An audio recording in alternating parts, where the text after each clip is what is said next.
Dewan Juri yang terhormat, ketidakberpihakan kami terhadap musim perdebatan kali ini didasari oleh kesalahan konsep berpikir yang ada di pihak pemerintah. Pihak pemerintah berkata bahwa kemiskinanlah yang kemudian menciptakan sebuah diskriminasi itu sendiri, tidak Dewan Juri yang terhormat. Katakanlah contoh LGBT yang terjadi, di mana LGBT bukan merupakan kaum miskin, namun mereka tidak diterima di masyarakat dikarenakan paham, adat, agama, dan paradigma pola pikir yang tidak maju, sehingga mereka mengalami akses tertutup dan tidak mampu bersaing Dewan Juri yang terhormat. Lantas bagaimanakah dengan kasus ini? Inilah kemudian yang mendasari kami untuk setuju bahwa sebaiknya kaum progresif untuk membela kaum lemah melalui advokasi, literasi, demonstrasi dan lain sebagainya, berpihak kepada diskriminasi berupa identitas, tidak berfokus kepada diskriminasi ekonomi. Dewan Juri yang terhormat masuk kepada argumentasi kami yang pertama, yaitu justifikasi. Mengapa kemudian secara prinsip diskriminasi itu adalah merupakan tindakan yang salah? Dewan Juri yang terhormat, katakanlah di Indonesia sesuai dengan Undang-Undang Nomor 39 Tahun 1999 tentang hak asasi manusia,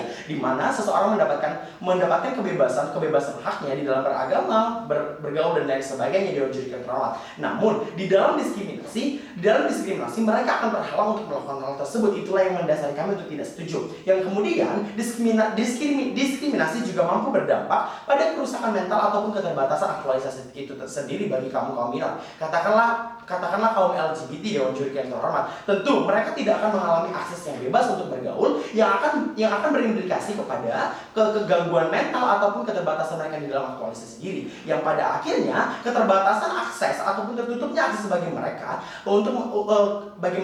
akan menghalangi mereka untuk menghalangi perkembangan diri secara spiritual, secara mental maupun kemampuan itu sendiri. Dewan Juri yang terhormat. Kemudian, mari kita masuk kepada argumentasi dampak. Yang pertama, dampak yang diberikan dari diskriminasi sosial pada kaum lemah adalah, yang pertama, kaum lemah semakin lemah. Mengapa? Kaum lemah sudah tidak memiliki akses dan tidak mampu bersaing Dewan Juri yang terhormat. Ditambah dengan adanya diskriminasi tersebut, tentu akan semakin menutup akses mereka, dan pada akhirnya itu tentu akan menghalangi mereka untuk terus bergerak maju dan mengaktualisasikan diri mereka untuk lebih baik lagi Dewan Juri yang terhormat. Dan tentu ini akan berdampak pada implikasi ekonomi Dewan Juri yang terhormat. Ketika mereka mendapatkan diskriminasi, tentu persaingan yang tidak adil secara ekonomi akan muncul, dikarenakan mereka akan diasingkan atau mereka akan mendapatkan akses yang lebih kecil atau tertutup daripada kaum lainnya Dewan Juri yang terhormat. Nah, ketika pihak proposisi ingin memperjuangkan ekonomi itu sendiri, malah akan tidak tercapai dan akan tercapai di proposal kami dengan analogi sebagai berikut. Ketika hak mereka diperjuangkan dan mereka memiliki hak yang sama di mata masyarakat, memiliki akses yang sama di masyarakat, tentu kebebasan berkompetisi secara adil akan didapatkan oleh mereka Dewan Juri yang terhormat. Tentu mereka akan dapat memperbaiki kondisi ekonomi mereka lebih baik Dewan Juri yang terhormat. Katakanlah Dewan Juri yang terhormat bagaimana perempuan di Timur Tengah Dewan Juri yang terhormat. Di sana perempuan tidak diperbolehkan bekerja dikarenakan paham patriarki yang menyebabkan perempuan itu miskin Dewan Juri yang terhormat. Mengapa? Karena mereka tidak diperbolehkan bekerja. Bukan karena perempuan tidak mampu bekerja, namun dikarenakan paham patriarki tersebut tidak memperbolehkan mereka bekerja, yang pada akhirnya akan berimplikasi kepada kondisi ekonomi mereka Dewan Juri yang terhormat. Karena kami percaya penghalangan bagi sebuah grup untuk mendapatkan akses merupakan diskriminasi. Inilah yang ingin kami perjuangkan pada akhirnya. Karena kami percaya ketika diskriminasi tersebut tidak terjadi lagi atau adanya penyamarataan pandangan atau paham akan memberikan keuntungan bagi mereka pada akhirnya. Inilah komparasi yang kami berikan.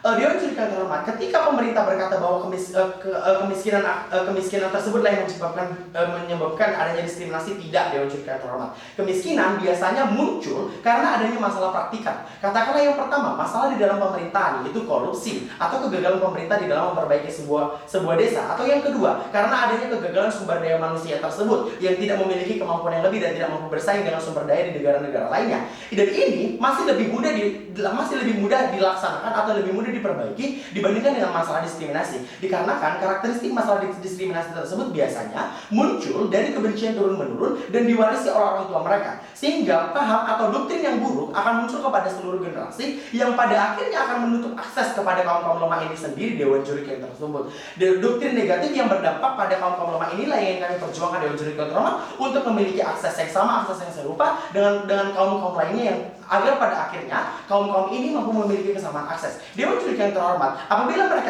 tim proposisi ingin memperjuangkan ekonomi, tentu akan lebih tercapai di proposal kami, dikarenakan dalam proposal kami ingin memberikan penyamarataan general agar terciptanya persaingan ekonomi yang secara adil. Dengan bangga kami menolak mosi.